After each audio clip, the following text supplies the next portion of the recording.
Today I'm going to show you how to make foolproof pork chops in your Instant Pot. This recipe has gone viral multiple times. It is delicious and it's so easy to make. You just need 5 ingredients and one of those ingredients is water. So does that even count? So it's really like 4. So you can grab that recipe linked in the description below, or you can always go to eatingonadime.com to get the full recipe.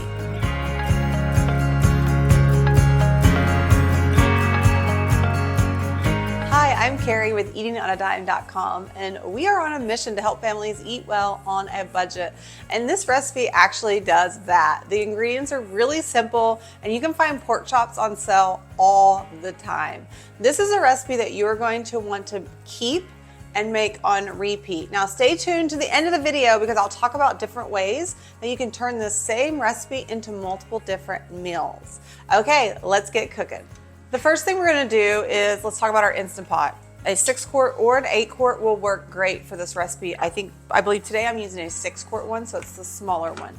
Now, the first thing we're gonna do is we're gonna click the saute button. You'll see like a saute or a brown button if you're using like a different brand. And what we're going to do is we're actually going to brown our pork chops in them. And so if you don't want to do that, you can also brown on a stovetop, but this prevents you from having to clean anything else. You'll just have this one pot to clean for this dinner. Okay, so we're gonna hit saute and we're gonna let this warm up. Then we're going to add a little bit of oil, and that's so we can brown the pork chops. Let's talk about the pork chops. While this is heating up, we are using boneless pork chops today. The thickness and everything doesn't really matter because the Instant Pot is going to do all the pressure cooking and making it really, really tender. I haven't done bone-in pork chops for this recipe, but I think it would work great. I would just probably extend the cooking time just a little bit longer because normally pork chops with bones in, you just need them to cook a little bit longer. But either way, I think you'll find that this is going to be really, really good. So we're just going to place these pork chops, can you hear the sizzle? Right into the Instant Pot. I can fit about 3 of these 6 in here. So we're gonna let it brown for just like 3 minutes on this side, flip it and let it brown, and then we're gonna pull this out. Now the reason we're browning them first is because it just makes the pork chops look better and you'll have a little extra flavor in your sauce. You don't have to, and you can skip this step if you want to, but your pork chops, they will fall apart more than be like a solid pork chop like what you're used to when you're eating a pork chop. So either way, you can do it and it'll work great for this recipe. You'll know when it's time to turn because it's getting a little whiter towards the bottom. And see, you want a little bit of that brown color. It doesn't have to be a lot of the brown, like this one doesn't have as much, but just a little bit, and that will add more flavor to your pork chops. We're gonna let this cook for just a couple minutes and then remove them. Okay, so they are nice and brown, so we're gonna take these out. And remember, they're not cooked all the way through. We're just browning them. And then I'm gonna go ahead and do the last 3, because this recipe is for 6. So you can do what your family needs. Now remember, on our recipe card, you can actually double and triple our recipes really easily. It does all the math for you. So just remember that when you are making this, if you have a bigger family or need more pork chops. Okay, so we're gonna let this brown on both sides, and then we will we throw everything in and let the Instant Pot do the work. Now that they're all brown, I'm going to remove them from the Instant Pot. And the reason I do that is because when I add the water, I just want to take a second to scrape off some of the little bits on the bottom because that will help the sauce be even more delicious. So we're gonna take 1 cup of water, pour it in there. Then I'm just running these and just rubbing them across to get all those little bits from the browning lifted up. It's kind of like what you would do if you were in like a saucepan. Same thing. Okay, we're gonna turn off the saute. We're gonna add our pork chops back in. And it's okay to just like label them, like layer them, not label them. Can't talk today. Okay, I got everything in there. Now all we have to add is a stick of butter. Just lay it right on top. You don't have to even cut it up because it's gonna melt all over everything. And then 1 package of a ranch mix. If you don't like using the mixes. We actually have a homemade ranch mix on eatingonadime.com as well that you can use. You make a big batch and then you'll just like do a couple tablespoons. So we're just gonna sprinkle this right on top. Then we're gonna add our lid. We're gonna make sure the top is set to sealing. That's really important. Okay, then we're gonna do a pressure cook for 5 minutes. So I'm just gonna lower this all the way down. Sorry, it's gonna take a second. Takes longer than usual.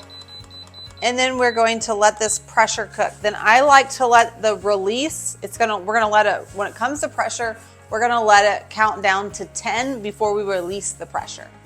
Okay, so it's been cooking. It came to pressure for 5 minutes and then we let it rest. I originally said 10 minutes, but it's actually, you let it go to 5 minutes and then you do the quick release. Now, a quick release, anytime you see this on any video, just means you take the top spout and then you push it away. Be careful because steam will come out. Now, it kind of makes some noise and it can kind of splurt out some stuff. So sometimes we just throw a rag on top and that keeps from any hot stuff getting out. So this will just take a few minutes for all the pressure to come out, and you'll know when the pressure is out because it won't be making noises anymore. It'll be really quiet and you'll be able to unlock the lid.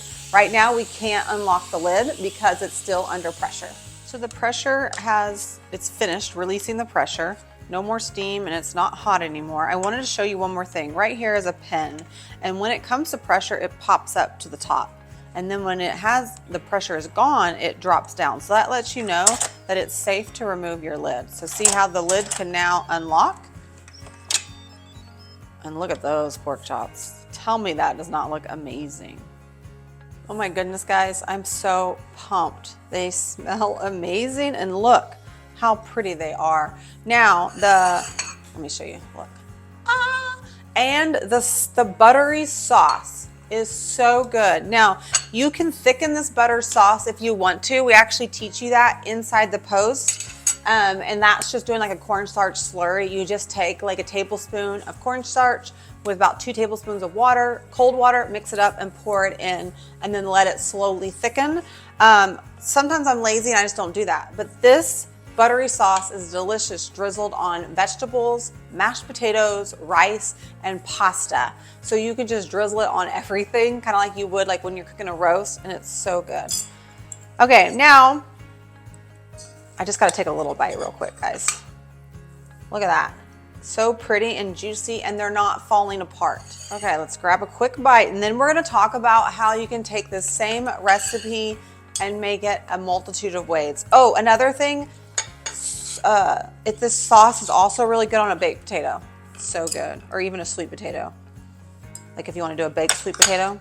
And if you want a really easy way to make baked potatoes or sweet potatoes, do them in the microwave. We have a recipe for that on Eating on a Dime. It's so easy to do, especially when you're doing an easy meal like this. So good.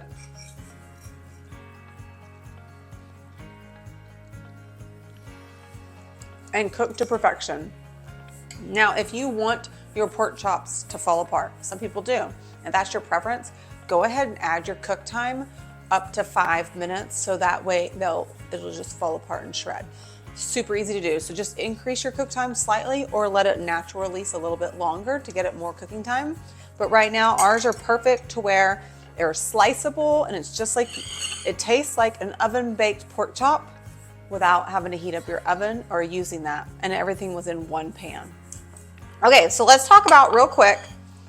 First, you don't forget to like and subscribe. If you liked this video, I would love it if you would subscribe because we are posting so many videos on how to make easy dinners on a budget because we want to help you eat well at home. But also we have to talk about, where to get the recipe. You can get the recipe. It's linked in the description, or you can go to eatingonadime.com and just search for it, or just go to Google, type in Eating on a Dime Instant Pot Pork Chops, and this will pull up for you. It's a game changer. You're gonna love it. There's a reason that it has like 5 stars and hundreds of reviews because it's so good. Now let's talk about how you can take this one recipe and make multiple dinner ideas. Now you can swap out the pork chops with chicken. Very, very good. Okay, if you're doing the chicken, I would definitely increase your cook time because you want that chicken to be shreddable. And I would definitely add the cornstarch slurry to make it more like a gravy. It'd be so good with chicken and pasta. You can do this, it's like a pork tenderloin. So take the same recipe and throw in a pork tenderloin instead of pork chops. Just Google Eating on a Dime Instant Pot pork tenderloin and it'll tell you how long to cook your pork tenderloin, but you can just follow this recipe the same. You can serve this with, we talked about pasta, angel hair, fettuccine, pretty much any pasta this would be delicious on. You can do baked potatoes, mashed potatoes, and even rice.